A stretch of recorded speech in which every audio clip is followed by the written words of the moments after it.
কষ্ট সকলো সময়তে আপোন মানুহবোৰেই দিয়ে, কাৰণ আমাৰ দুৰ্বলতা একমাত্ৰ তেওঁলোকেই জানে। বাস্তৱ কথা হ'ল যে নতুন মানুহ পালে পুৰণা মানুহৰ কদৰ কমি যায়। সময় সলনি হওঁতে সময় লাগে, কিন্তু মানুহ সলনি হওঁতে সময় একেবাৰেই নালাগে। এটা সম্পৰ্ক গঢ়ি তুলিবলৈ দুয়োজনৰেই আন্তৰিকতা আৰু আগ্ৰহ থাকিব লাগিব, কিন্তু সেই সম্পৰ্ক মাৰি পেলাবলৈ এজনৰ অৱহেলাই যথেষ্ট। কেতিয়াবা মানুহ সকলো পায়ো সলনি হয়, আকৌ কেতিয়াবা সকলো হেৰায়ো সলনি হয়। ভালপোৱা সেইটোকহে কোৱা যায় য'ত সন্মান, শ্ৰদ্ধা আৰু ভালপোৱা থাকে। সকলোতকৈ বেছি কষ্ট তেতিয়াই হয় যেতিয়া প্ৰিয় মানুহজন অনলাইন থাকিও নিজৰ ব্যস্ততা দেখুৱাই কোনো ৰিপ্লাই নকৰে। কাকোৱে বাধ্য নকৰিবা কথা পতাৰ বাবে। তুমি চুপ থাকি বুজাই দিয়া যে তুমি তেওঁৰ অবিহনেও ভালে থাকিব পাৰা। মানুহক ভাল পোৱা উচিত, কিন্তু জোখতকৈ বেছি ভাল পোৱা উচিত নহয়, কাৰণ অতিমাত্ৰা ভাল পোৱাৰ বিনিময়ত মাথো অৱহেলাহে পোৱা যায়। জীৱনটো যদি আকৌ প্ৰথমৰ পৰা আৰম্ভ কৰিব পৰা হ'লে সঁচাই বহুত ভাল হ'ল হয়। সকলো ভুল শুধৰাই ল'লো হয়। বুকুৰ মাজত কষ্ট ৰাখি সকলো কৰা যায়, কিন্তু কষ্ট ৰাখি শুবলৈ পৰা নাযায়। যি ব্যক্তিয়ে সঁচাকৈ তোমাক ভাল পাব, তেওঁ কেতিয়াও তোমাক পাহৰি থাকিব নোৱাৰিব। হয়তো অভিমান কৰি কথা নাপাতিব, তথাপিও তেওঁ তোমাক সকলো সময়তে মিছ কৰিব। দেখিবলৈ বেয়া হোৱাটো ভাল, অন্ততঃ এইটো বুজা যায় যে কোনোবাই যদি ভাল পায়, তেনেহ'লে মনৰ পৰা ভাল পাব। চেহেৰাৰ মায়া হয়তো পাহৰা সম্ভৱ, কিন্তু কথাৰ মায়া পাহৰা একেবাৰেই অসম্ভৱ। তিনিটা কাম কেতিয়াও কৰা উচিত নহয়।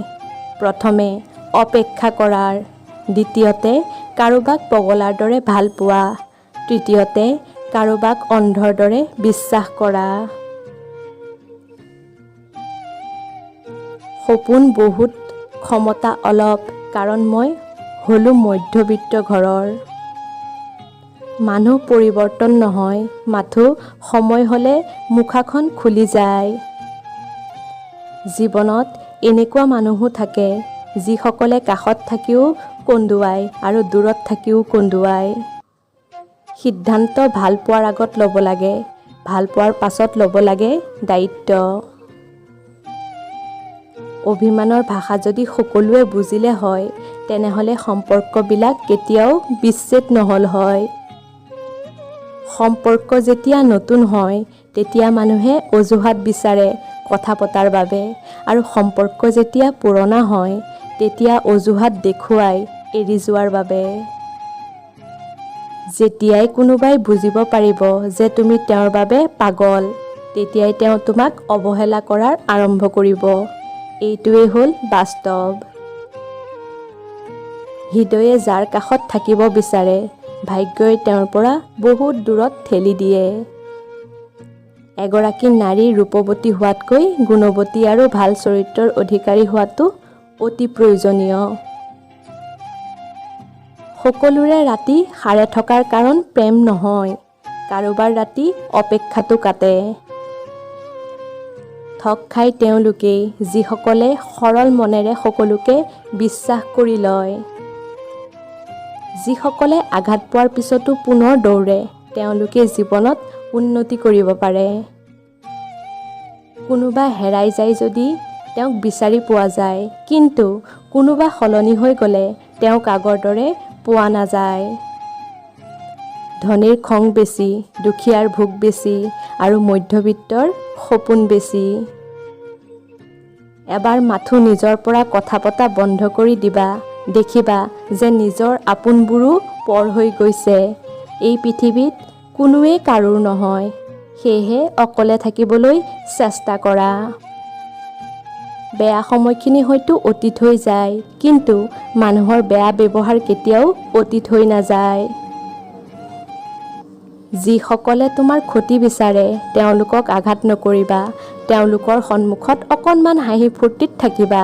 দেখিবা যে তুমি আঘাত কৰিলে যিমান কষ্ট পালে হয় তাতোতকৈ বেছি তোমাৰ মুখৰ হাঁহিত তেওঁ কষ্ট পাইছে।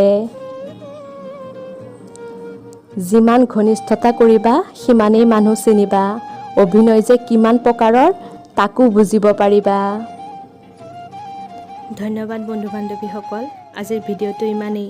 যদি ভিডিঅ'টো ভাল পালে লাইক কৰি শ্বেয়াৰ কৰি দিব আৰু কমেণ্টত জনাব আপোনালোকৰ অনুভূতিবোৰ।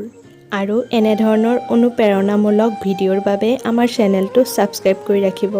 আজিলৈ আহিছোঁ, পুনৰ লগ পাম নতুন এটা ভিডিঅ'ৰ সৈতে।